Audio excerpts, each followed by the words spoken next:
Peace, spiritual girlies.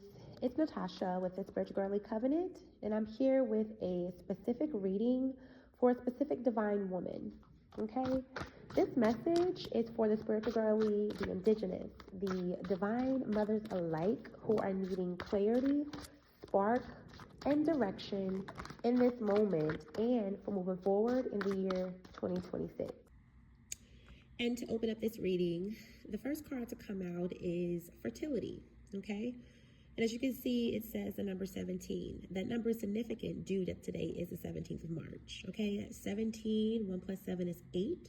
8 is a wealth number. It's a number that means infinite, abundance. So it says, become attuned to the fertile ground within you.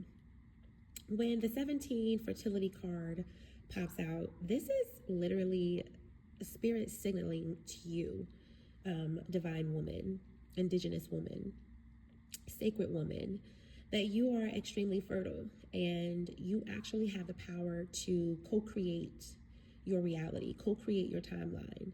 Okay, you have the power and the magic ability to turn the most mundane experience to the most extraordinary right now. This is also a signal from the universe to know that you are supported and you have the green light to manifest, to create, and to bring into fruition your greatest desires. And in that, it will ultimately be some positive change or some positive form or some positive benefit that not only brings you comfortability, brings you satisfaction, and brings you a level of success and legacy, but it also does that for your community and the world. Most of us, many of us, would even consider the thought of, how do I become attuned to the fertile ground within me? Let's see.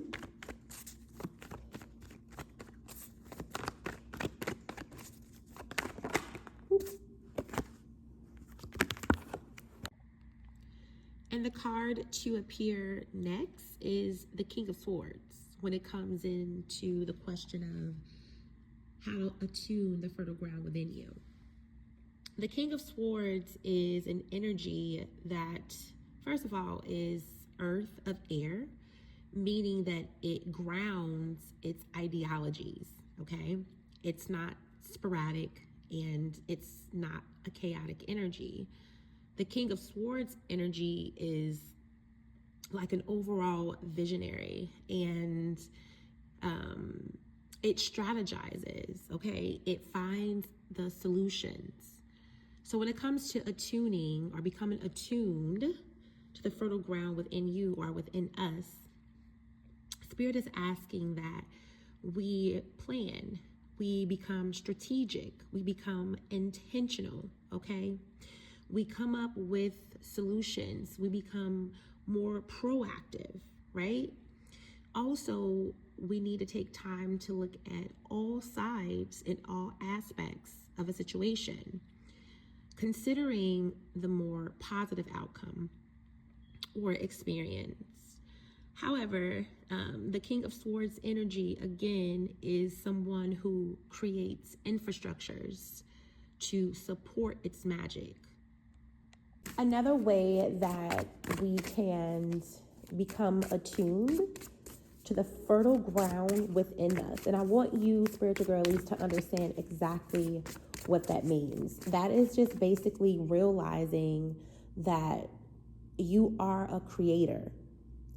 You are someone who can bring down things from the quantum into this physical reality.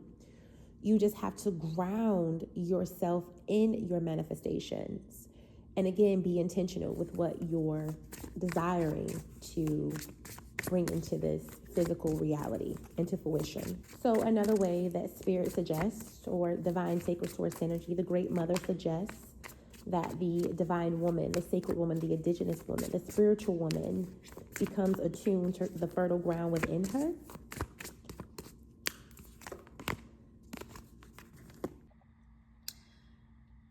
It's protecting our vision, protecting what we are giving birth to first of all, as a spiritual girly, as someone who is directly connected to source, to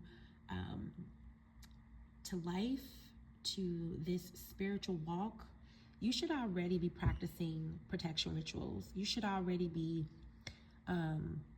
being very intentional with your magic, right?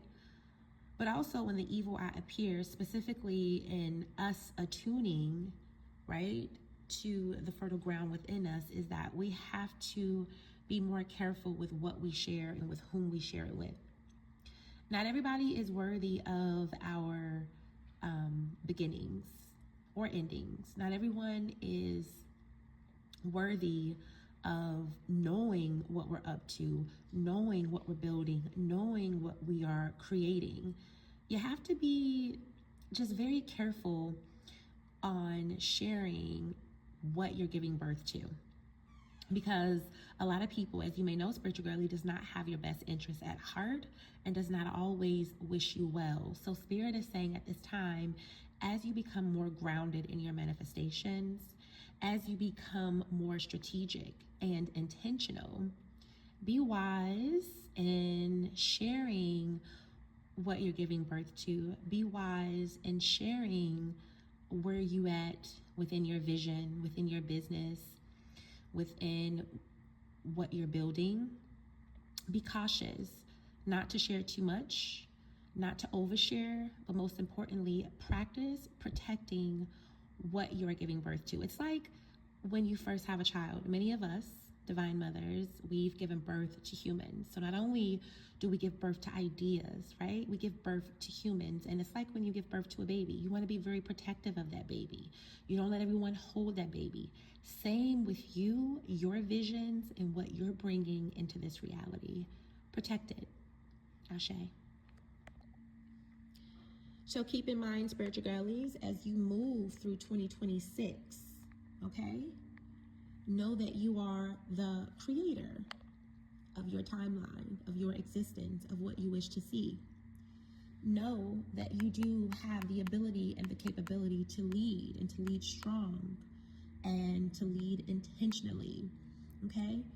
Think about when I discussed what infrastructures are we creating to support our magic. This is intentional strategy, Ashe. And of course, protecting what we're building, what we're giving birth to, protecting ourselves physically and spiritually always. And if you'd like a one-on-one personal reading or intuitive coaching session, then please visit the links above or below my bio to book a service or to become a member of the initiated group, the Spiritual Girly Covenant. Peace.